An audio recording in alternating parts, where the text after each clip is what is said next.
पिछले 11 वर्षों से गुरुग्राम, जयपुर और बिजनौर में स्लम इलाकों के किशोरों को सशक्त बनाने के लिए समर्पित एनजीओ न्यूवज्यून क्रिएटिव फाउंडेशन ने हाल ही में अपना वार्षिक उत्सव जज्बात 2024 बड़ी सफलता के साथ मनाया है। कार्यक्रम छात्रों की अद्वितीय प्रतिभा का एक जीवंत प्रदर्शन था, जिसमें कई प्रस्तुतियों और एक सुंदर चित्रकला प्रदर्शनी का आयोजन किया गया, जिसमें उपस्थित सभी लोगों का दिल जीत लिया। कार्यक्रम की शुरुआत गुरु स्वाति सिन्हा के मार्गदर्शन में एक शांतिपूर्ण गणेश वंदना से हुई, जिसमें एक श्रद्धा में उत्साहपूर्ण वातावरण का निर्माण हुआ। इसके बाद दर्शकों को नाटक बद्दुआओं के बीच प्यार और दुआओं का सफर ने गहराई से प्रभावित किया, जिसे पंकज गुप्ता ने निर्देशित और अविनाश ने कोरियोग्राफर किया। इस शक्तिशाली प्रदर्शन ने किन्नर समुदाय, समाज और अपने परिवारों में स्वीकृति पाने के संघर्षों को मार्मिक ढंग से प्रस्तावित किया।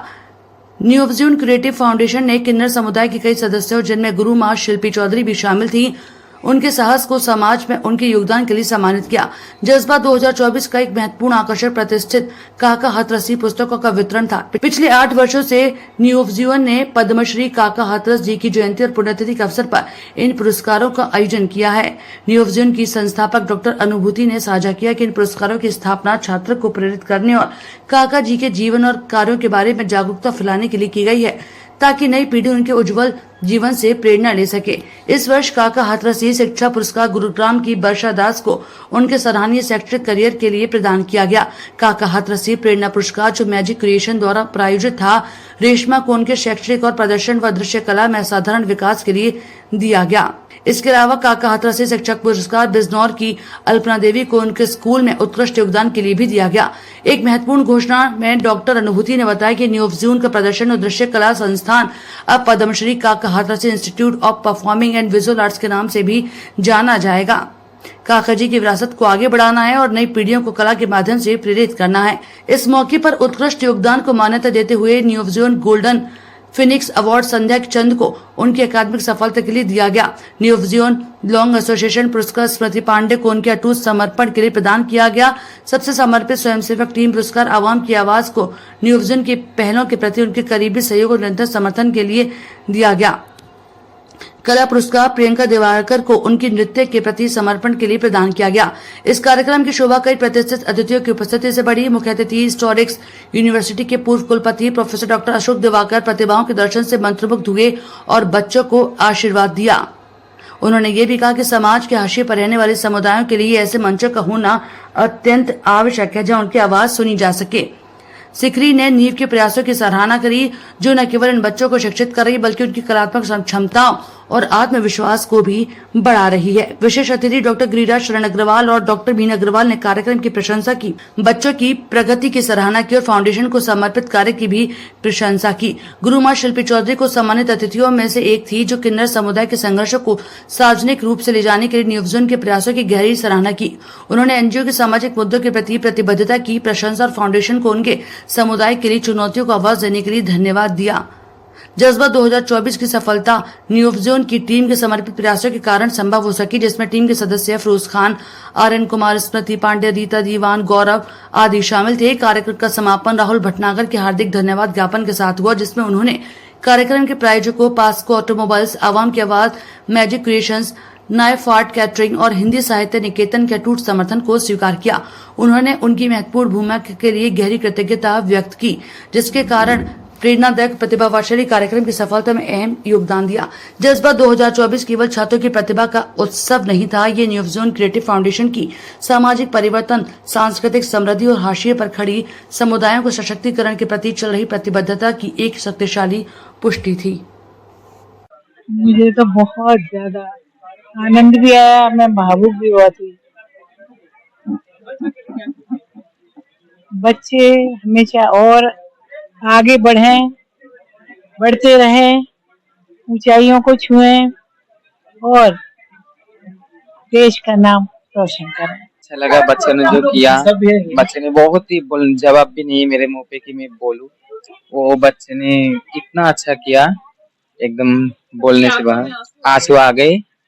ठीक है, बच्चों ने जो हमारा जिंदगी के बारे में जो बच्चों ने दुनिया को दिखाई, सबको दिखाई बच्चों ने, ये हम लोग बहुत खुश हुए इसमें। ठीक है, और भी सब समझे और भी सबको खुश हुए। ठीक है, हमारा जो गुरु माँ है और भी जो है हमारे जैसे डांस जितने भी है ये वीडियो उन तक पहुंचेगी तो वो भी और खुश रहेंगे। ठीक है, बच्चों ने जो किया इसके लिए बहुत बहुत शुक्रिया बच्चे लोग। मैं जैसे मैम ने बताया है कि इतना मेच्योर टॉपिक और इतने अनएक्सपीरियंस बच्चों के साथ, बिकॉज हम लोग उनके साथ सालों साल से काम कर रहे हैं और इस बार काफी बच्चे ऐसे थे जो नए थे, उनको उस सांचे में ढालना हमारे लिए काफी मुश्किल था, बहुत चैलेंजिंग था, बहुत सारे डांट खाए इन्होंने हमसे, क्योंकि आसान नहीं था, क्योंकि इनके लिए फन था वो कि हम ब्रा पहनेंगे, हम ब्लाउज पहनेंगे, हम साड़ी पहनेंगे।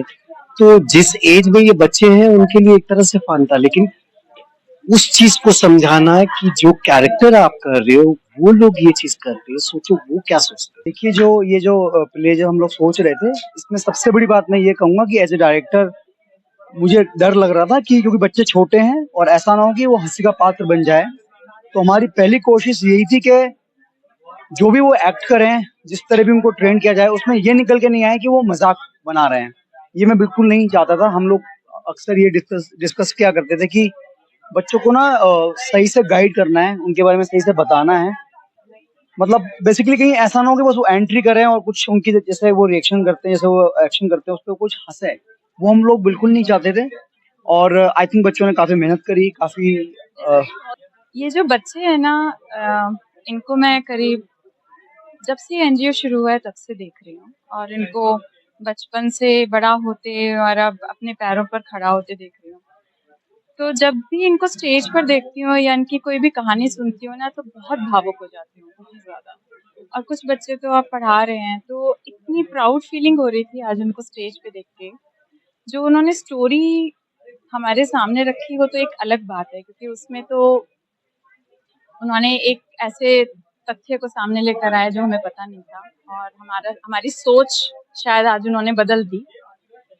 लेकिन उसके अलावा जो बच्चों की मेहनत और उनकी जो ग्रोथ है ना, उसको देखकर बहुत बहुत ही अच्छा लगता है। और मैं बस यही बोलना चाहती हूँ कि अनुभूति के अंदर काम करने का जो जज्बा है ना, वो जुनून की हद तक है।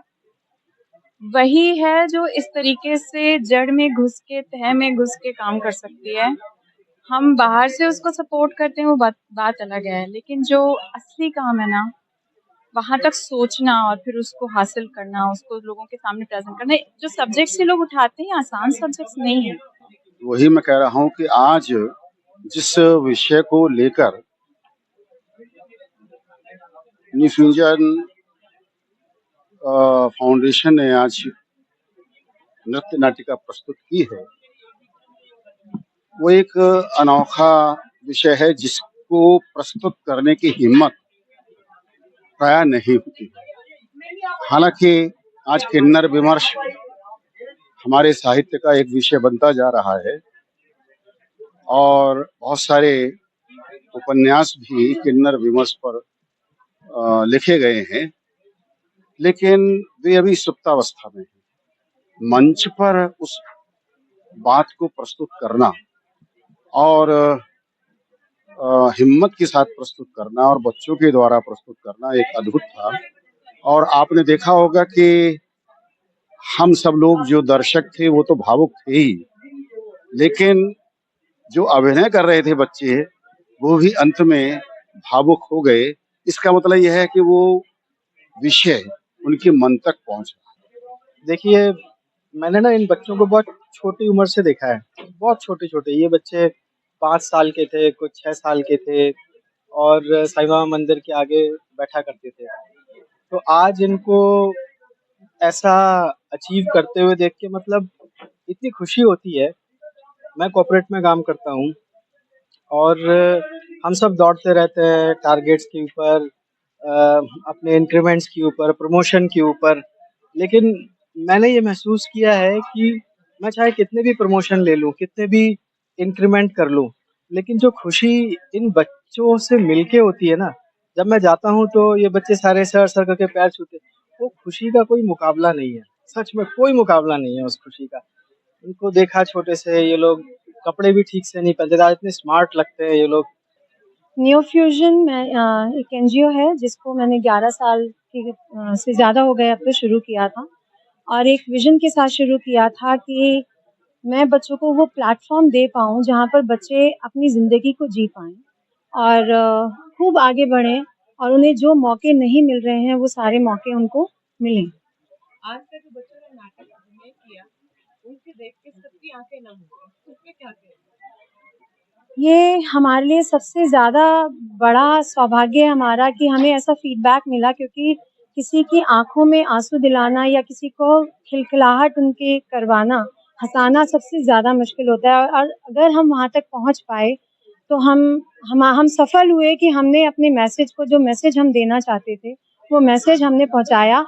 और शायद मुझे ये लगता है कि अब जितने भी लोग इस ऑडिटोरियम में बैठकर उस नाटक को देख रहे थे, वो लोग जब भी सिग्नल से गुजरेंगे और हमारी दीदियों को देखेंगे तो उनको लगेगा कि अब उनको सम्मान देना है, और अगर वैसा हुआ तो मेरे लिए सबसे ज़्यादा ये सफलता की बात होगी। कितनी प्रैक्टिस लगी बच्चों को, लगभग कितना समय लग गया? हमने करीब 4 महीने हमें हो गए हैं, जहाँ पर हमने लगातार पिछले 4 महीने से हम लोग काम कर रहे हैं। पंकज सर, अविनाश सर, मैं, फिरोज़ हैं और हमारी जो भी पूरी टीम है, वो हम लोग पूरे 4 महीने से लगे हुए हैं। रोज़ हम सोच रहे थे, जब हम दीदियों से मिले, जब हम गुरु माँ से मिले, तो फिर हमने चेंजेस किए। तो मतलब ये भी था कि मिलने के बाद, क्योंकि हम चाहते थे कि हम उन सब चीज़ों को दिखा पाएँ और असलियत दिखा पाएँ। तो शायद लास्ट वीक तक हमारे चेंजेस होते रहे कि हम इसको चेंज करके इसको सही दिखाएँ। तो बस यही था कि हम जो मैसेज देना चाहते हैं, जो संदेश एक लोगों को देना चाहते हैं, वो हम दे पाएँ और लग रहा है कि हम उसमें सफल हुए। मैम, इस नाटक का नाम दुआ क्यों रखा है? क्योंकि दुआ ही देते हैं वो लोग और उनको दुआ ही नहीं मिलती। और वो दुआ ऐसी, जब मैं दीदी से बात कर रही थी तो वो यही बोल रही थी कि दीदी हम बधाई देने जाते हैं तो हम ये कहते हैं, ये आशीर्वाद देते हैं कि तेरे घर में लड़का हो, तेरे घर में लड़की हो, लेकिन हम ना हो। तो मतलब कितना कष्ट होता होगा। ऐसी एक दीदी और हैं जो मेरे एनजीओ में आती हैं और वो दीपावली पर आती हैं और जब वो जाती हैं बोलती हैं, दीदी मेरी पीठ मत देखना, मुझे ऐसे ही जाने दो। मतलब वो जो चीज़ है, वो जो जीते हैं ना, वो हम कल्पना भी नहीं कर सकते कि हम तो इसे भगवान से, मतलब मेरे को आज न्यू फ्यूजन ने जो आज कार्यक्रम प्रस्तुत किया है, मैं समझ रहा हूं कि गुड़गांव में लंबे समय से ऐसा प्रोग्राम हमने नहीं देखा जिसने हमारे आंखों में आंसू ला दिए और हमारे सारे रोम रोम को झकझोर कर रख दिया। क्योंकि एक ऐसा दुर्गुह विषय है, ऐसा कॉम्प्लेक्स टॉपिक है जिस पर कोई भी उंगली उठाने पर डरता है कि कहीं समाज में कंट्रोवर्सी ना हो जाए। क्योंकि समाज रूढ़ियों में बंधे रहना चाहता है, समाज बाहर खुल के नहीं आना चाहता। वो हमेशा ये सोचता है कि मैनू की। लेकिन पहली बार मैडम ने और उनके परिवार ने ये जो नृत्य नाटक पेश किया है, पहली बार बंधनों को तोड़कर उन बच्चों ने उस विषय को दिल्ली तक पहुंचाया, सारे देश तक पहुंचाया है कि अब हमें अपना नजरिया बदलना पड़ेगा। ट्रांसजेंडर भी इंसान है, वो भी भगवान की देन है। हम अगर इस प्रकार भेदभाव नीति से उनको देखते रहे, उनको लांछन लगाते रहे, उनकी इंसल्ट करते रहे, तो वो कहाँ जाएंगे जिसकी वो गलती भी नहीं है कोई।